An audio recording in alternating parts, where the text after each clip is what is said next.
Good morning. Principal Jones, Asha, faculty, staff, parents, grandparents, brothers, sisters, and above all, the 470 Bethesda Chevy Chase graduating class of 2016.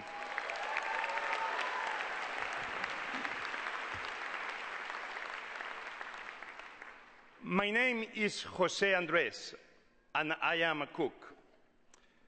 When Dr. Jones asked me to speak at your commencement, I thought, why a cook? Even my daughters said, Daddy, they ask you to speak or to cook lunch for the graduates. Yeah, it's hard these days, my friends. So, what a guy who cooks for a living say to high school graduates with such a bright future? Well, congratulations. I can say that. But after that, I wasn't sure. I never made it through high school myself. Actually, probably today is the closest thing I will ever be from graduating. Thank you for inviting me.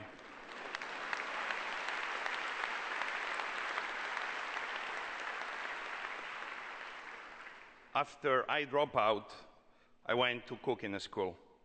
But I learned some important lessons in the kitchen of life.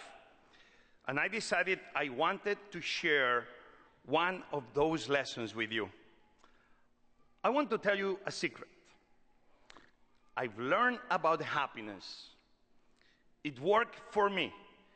And I hope, and I'm sure, it will work for you too. But before I tell you the secret, I have to explain that I am a fanatic of science fiction. I mean, I love Star Wars. May the Force be with you guys. But a few Saturdays ago, I watched 7 Star Wars movies in a row with my daughters. And you know, no matter how complicated the storyline is, the conflict is always the same.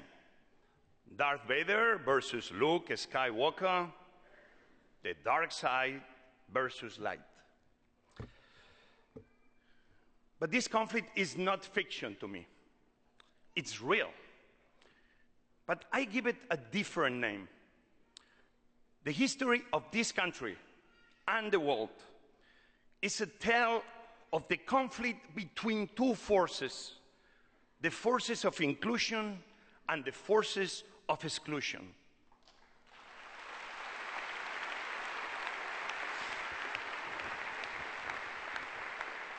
The forces of inclusion include love and welcome and hospitality and unity and harmony, to belong. These forces break down barriers and bring people together. They tear down walls and build bridges. They promote cooperation, unity, community, prosperity, and happiness. Yeah, you can clap.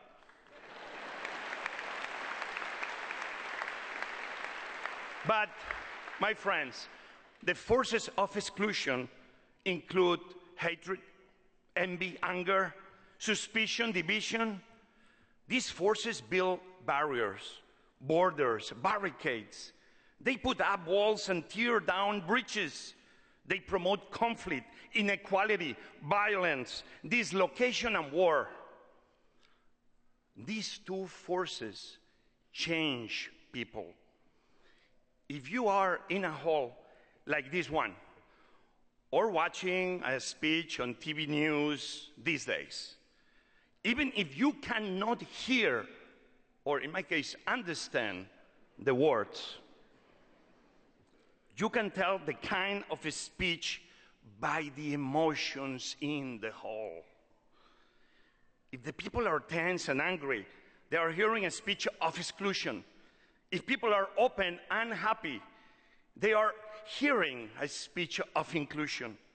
These are the great forces of history, the two great impulses of human nature, to include and to exclude. We all have both impulses inside of us. We decide which ones we emphasize. I'm not going to lie to you. I don't think we can have a society of total inclusion. We need to have laws and limits. We need order. I'm just saying that if we have it in our hearts to work towards inclusion and towards including others, we are moving towards happiness. But if we set out the goal of excluding others, we are moving towards unhappiness. I've been lucky enough to travel to many corners in the world. The happiest people I've met live life with their arms wide open.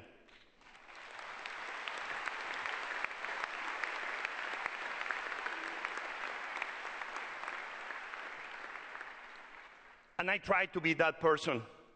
I am a cook. Inclusion is how I make a living. I want everyone to come and eat my food. You and you and you. Maybe not you. I'm kidding. Restaurants are that type of place.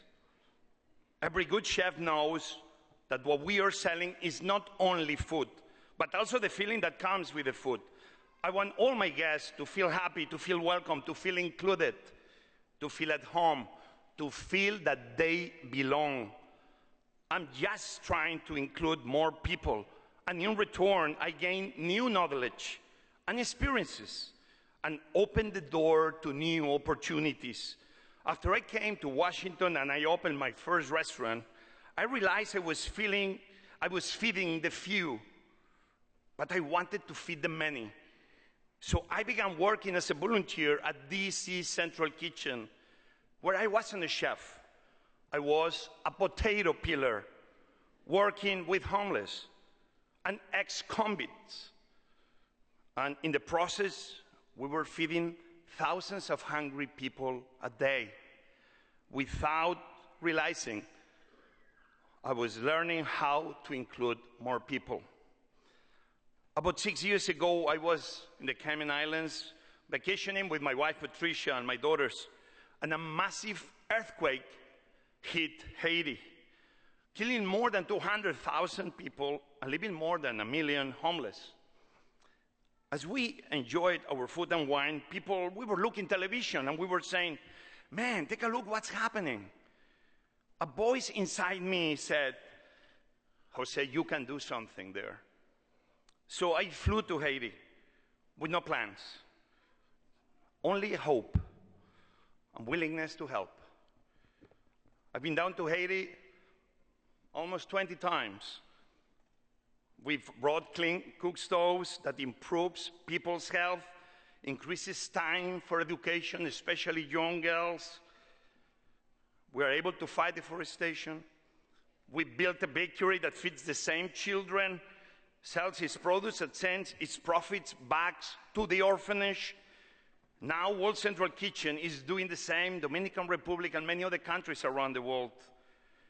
I'm only telling you this because I felt like the more people I can include, the happier I was. Find your way to include others. Find your way to make everyone around you happier.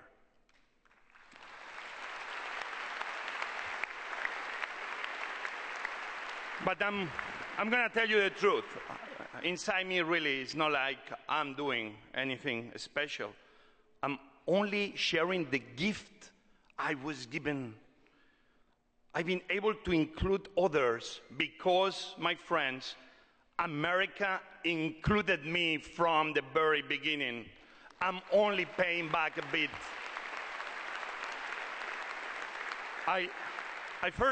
First time I came to America was 1991. I was a cook in the Spanish Navy, and our ship docked in Pensacola, Florida. I dreamed of coming back here and being part of the American dream. After I left the Spanish Navy, I came back to New York, legal, in case there's any immigration officer in the room. with only a few dollars left in my pocket, which was only enough to take me 100 blocks away from where I was going.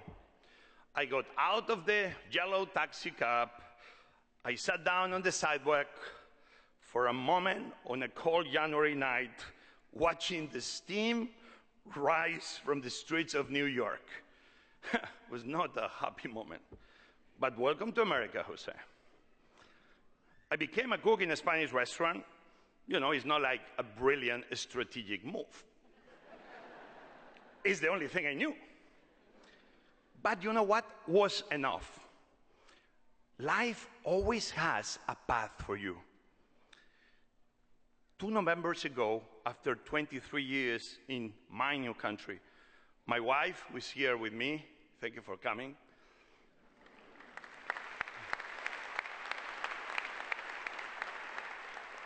She's always worried what I'm about to say. She controls me.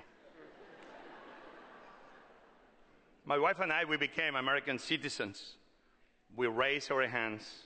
We took the oath of citizenship, and we really cried from happiness. We had found a new place to belong. The feeling of belonging made me feel responsible to speak up for those who are still searching for their place to belong. There are 11 million undocumented immigrants in our country. Some are students like you. Many probably are right in front of us, working hard to maintain our quality of life. They're not so different from us.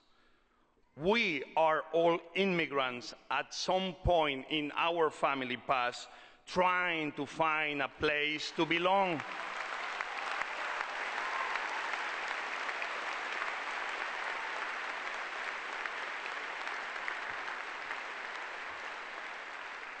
The world is facing a crisis of exclusion right now.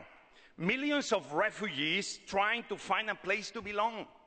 Unbearable conditions exclude them from the place they call home, and most are excluded from the place they want to call home. Today, refugees cannot be forgotten. As you graduate, remember that for many boys and girls your age, the dream of a proper education has been taken away from them. Cherish what you have and remember those in the outside.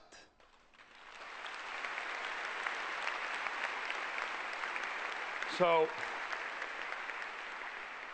I truly believe that you will not be happier because your education. You will be a happier person because you know what to do with your education. And I think it's a moment to thank your teachers for the work they've done. I think a big round of applause for them for what they taught you all these years. So my friends, this is my secret. I just want to include more people. Some tell me that I am on the losing side, that society is moving towards exclusion. But let me tell you why I'm so optimistic for America and for the world. Yes, the world is torn between the desire to include and the urge to exclude. But the urge to include is stronger, and it is younger too. Young people today are more inclusive than the people at any time in the past. Young people reject the old divisions. They're moving away from the old habits of splitting people apart based on race, on religion, of gender, of sexual orientation. Yes. When old people try to trap young people in those old divisions, young people say, "What are you even talking about, man?" That road is a dead end. We can look around the world today and see countries and regions destroyed from people trying to exclude each other.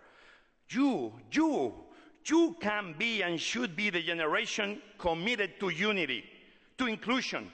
You can say, we believe the only path forward is the path of leaving no one and no one behind, and always, always respecting each other.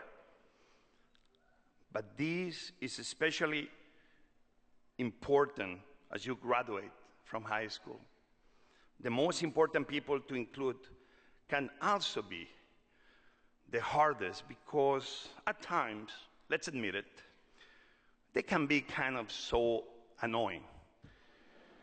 I mean, I'm talking, of course, of the members of your own families. At least I'm talking for mine. I just came back a few days ago from an emergency trip to Spain last week. My father went into the hospital. And he was the man. I forgot English. He was the man that taught me how to cook. But not as soon as I wish. For years, I wanted to help my father cook. I was 8, 9, 10. I wanted to help him cook a big paella pan over an open fire. But my father always put me in charge of gathering the wood and making the fire. That's it. One Sunday, after years of making the fire, kind of my simmering frustration just exploded. I'm like, Dad, I want to cook, man. My son, go away. We'll talk later. After the meal was over, my father put his hand on my shoulder and said, my son, what are you feeling bad about? Taking care of the fire is the most important thing. If you control the fire, then and only then, you will become a cook. Graduates, I'm telling you, before you want to stir the pot, learn to control the fire, and you'll achieve anything. Right?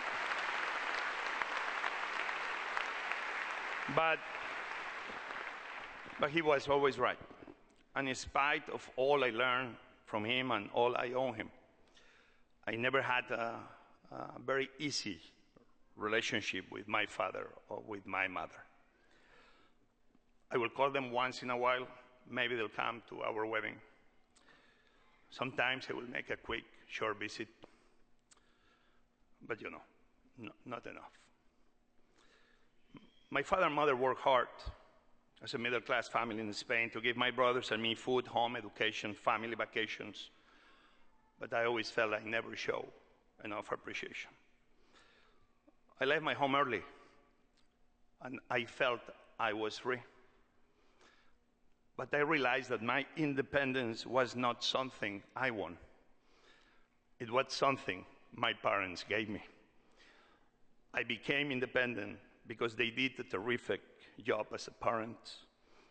I never actually said that to them, and I should have. Don't do the same mistake I did. You always have time to thank them for everything they've done for you. My father is out of the hospital now, and I had another chance.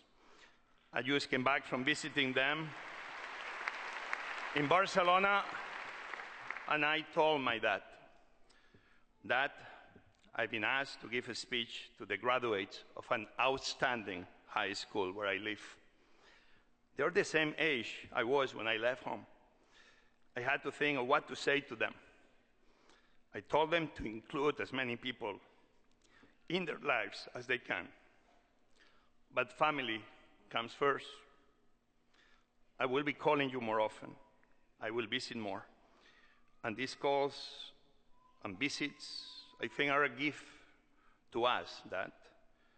From them, the BCC graduating class of 2016, because they invited me to come to speak, Dad, and they really made me think about what truly matters. That's what I told my dad. You didn't know it, but I want you to know that just by inviting me, somehow you made me reconnect with my parents, and I thank you for that. So, BCC class of 2016, the challenges we face today, hunger, poverty, inequality, war, the consequences of exclusion, They have been around forever. But that doesn't mean it always has to be this way. New recipes must be written. You will write them. You already are writing them. A Spanish poet, Antonio Machado, once said, "Your footsteps are the path and nothing more." There is no path. The path is made by walking. So my friends, keep walking. I will be watching. We will be watching to see what new path of inclusion you create. My name is José Andrés. I am a cook, and I have so much hope and faith in all of you and what you can do. Thank you very much. Gracias.